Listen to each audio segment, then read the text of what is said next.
Balikan natin si Senator Bam Aquino, mga kapuso. Ewan ko, magkakaroon ba ng darating ba yung panahon? Ewan ko kung kayang trabahuin sa Senado, kung mabibigyan ka ulit ng pagkakataon na magsilbi sa bayan sa pamagitan ng Senado. Yung pagkakataon at panahon na libre lahat ang pagka nagkasakit ka. Kasi dito pagka nagkasakit ka, sana all. baong ka sa utang. Yan ang pangako ng universal healthcare. No? Universal di ba? Universal healthcare. So nakabatas na po 'yan, pero hindi pa natin 'to naaabot. Di ba? Kaya mahalaga po talaga na may tulong sa kalusugan, nakapondo, di ba? At nararamdaman ng tao, sabi nga nila, mas kinakabahan kang mag-hospital kaysa magkasakit, di ba? Kasi kinakabahan ka kung magkano yung bill mo, di ba? So ito po, isa itong larangan na kailangan talagang itrabaho pa. No, habang gumaganda naman ng lumalaki ang budget, 'di ba? At Weng, saan ba napupunta yung budget, 'di ba?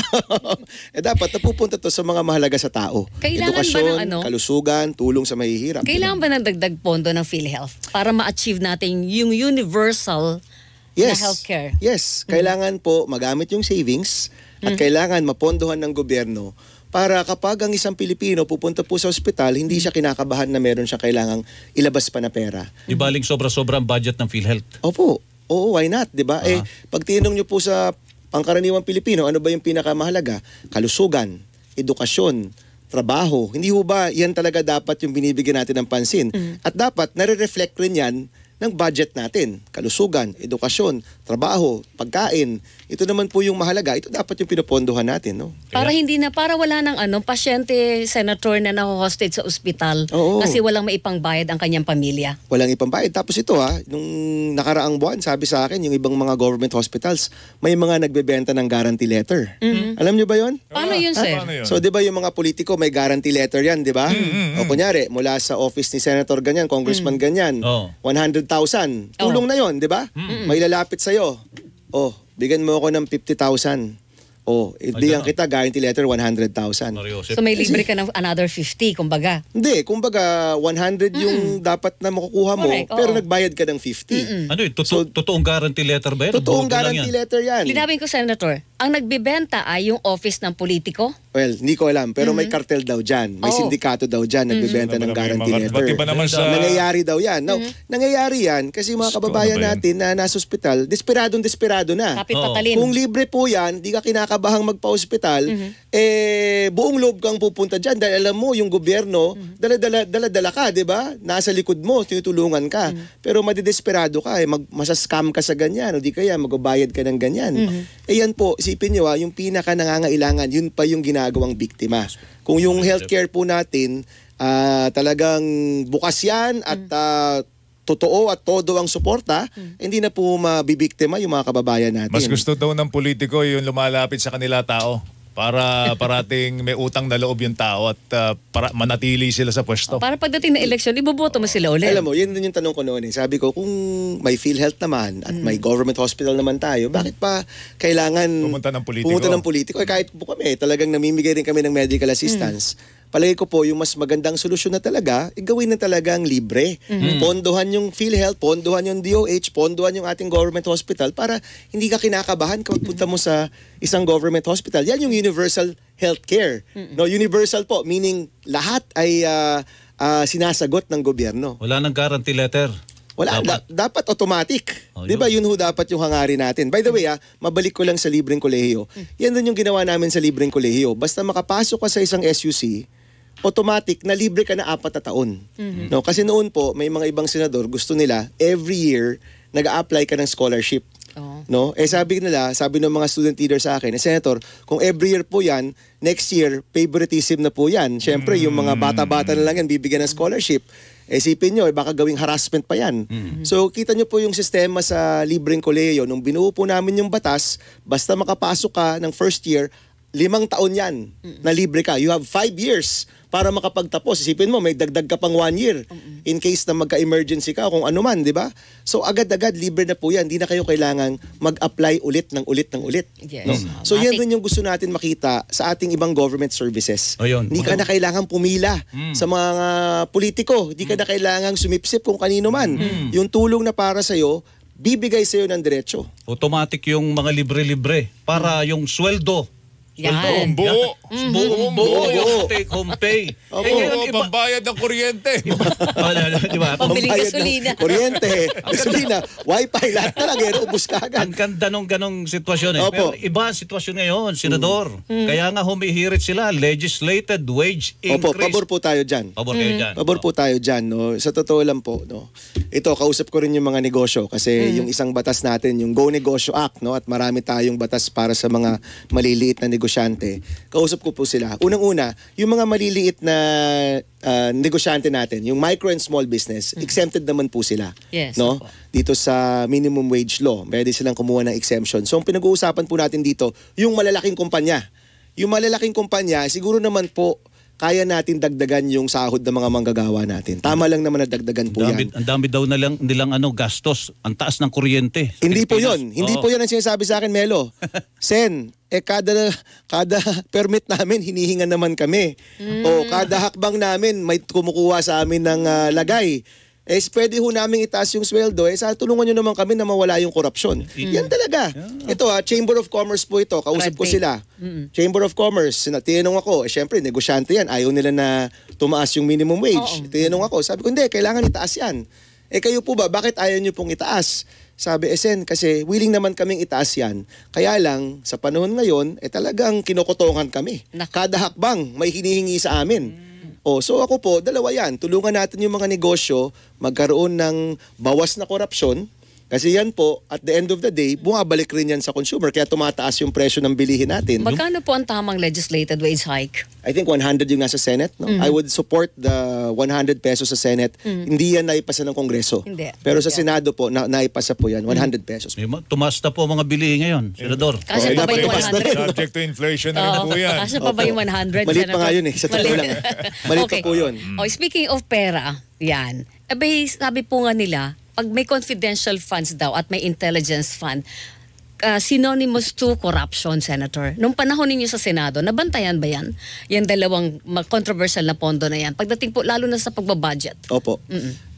May mga ahensya talaga kailangan ng confidential funds. No? Ito yung mga security agencies natin. Pero siguro naman, hindi lahat ng ahensya kailangan ng confidential and intelligence funds.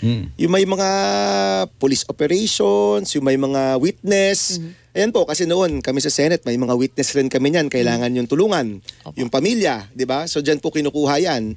So naiintindihan ko yan. At matagal na yung confidential intelligence funds. Huwag lang siyang abusuhin. No? So ako po, in favor ako na limitahan kung sino at anong ahensya ang pwede magkaroon ng confidential and intelligence funds. Unfortunately, Senator, may batas para sa mga GOCC at LGU na magkaroon sila niyan. Baka yan ang kailangan baguhin. No? Yun. Si Mayor, maintindihan ko pa Kasi may mga police operations po yan. Di ba? Maintindihan ko pa. DND. Maintindihan ko yan. Military. Maintindihan ko po yan. Pero yung ibang mga ahensya, hindi na siguro. Di ba? Kailangan i-justify nila. Bakit kayo nangangailangan ng confidential intelligence funds? Baka naman nabubulsa lang yan. Baka kung saan lang yan nagagamit. Di ba? Okay. Itong issue tungkol sa West Philippine Sea, kasi sinasabi nga natin isa sa mga paraan para mapababa natin ang presyo ng langis, mag-cultivate tayo ng sarili natin langis dito. Kaya nga tayo inaangkin ng China dyan sa ating teritoryo dahil marami daw tayong langis dito, Senador. Okay ba kayo sa joint exploration? Hindi ko alam kung China ang magiging partner natin, pero ang dami nating pwedeng bungkalin dito na langis. Okay ba tayo dyan? At tingin nyo sa Senado may magagawa tayo? Well, ako po, honestly, okay naman ako dyan as long as hindi natin papakawalan yung ating teritoryo. No? Kasi yung concern po ng ibang mga expert at abogado, kung mag-joint exploration ka, at yung patakaran o yung usapan ninyo hindi malinaw, baka maintindihan yan bilang pumapayag tayo na hindi atin yung West Philippine Sea. So basta malinaw, hindi natin pinapakawalan yung ating claim at yung ating rights doon sa lugar na yan, bukas po ako dyan. Pero ito yung problema dyan, Joel. Hindi nga tayo makapasok doon sa loob ng West Philippine Sea, joint exploration pa. Yung mangingisda natin, di nga sila makapangisda dyan No, kausap ko po mga mangingisda sa Zambales. Sabi nila, Sen, paglampas mo sa gantong hangganan, nandun na yung mga barko ng China. Hindi kami pinapayagang mangisda dyan. Dito lang kami. Kaya kumpul-kumpul kami dito, nauubos na yung isda. Kung meron man kaming pwedeng puntahan, napakalayo, hindi kaya ng barko namin na gawa sa kahoy. kailangan namin ng mga barko na gawa sa bakal para makaabot kami sa mas malayong lugar. Isipin nyo po traditional area ho natin to. Ibig sabihin, mga ninuno pa nila na mga mangingisdang yan, dyan na sila kumukuha ng isda. At yung isda po doon, yun yung high value. Dito po sa malapit, low value lang po yan. So, ito pa lang, problema na. Ano pa kaya yung joint exploration? 'Di ba? Ito yung una nating ayusin, yung mga kababayan nating nawawalan ng hanap buhay dahil sa problema sa West Philippine Sea.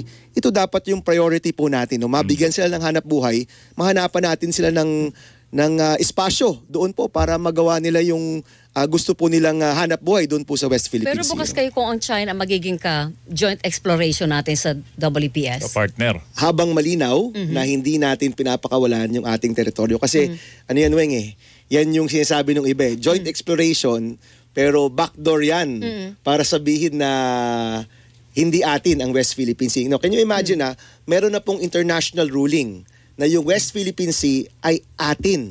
No? Yung ibang mga may claim po dyan, wala silang ganyan. Tayo po, kinikilala ng buong international community na atin yan. Huwag tayong magpaloko na papasok tayo sa isang deal, yun pala, backdoor yon para mawala yung claim natin. No? So, kung papasok man tayo dyan, kailangan malinaw na hindi natin pinapakawalan yung ating teritoryo. Yung problema, excuse me, may batas na po tayo, bagong-bago. Maritime Zone. Yes, maganda po yan. At saka yung Archipelagic Sea Lanes Act. Opo. Hindi nga kinikilala ng China eh. Opo. Paano yun? Syempre, kailangan tayo manindigan dun sa ating batas na gawa sa atin, yung international ruling na gawa sa atin. Huwag tayong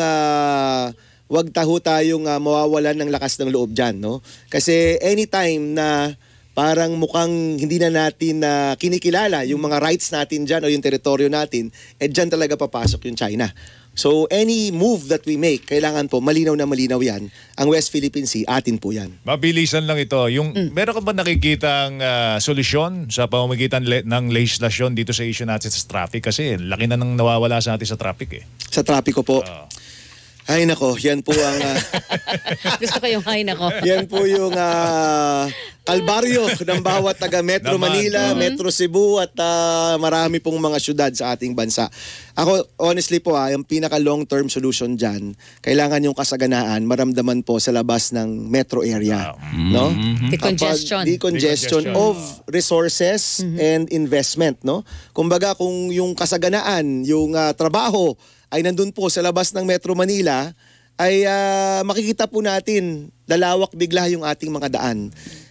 Pagdating ho kasi sa, of course, alam natin ginagawa yung subway, ginagawa yung iba't ibang mga train system, makakatulong po yan.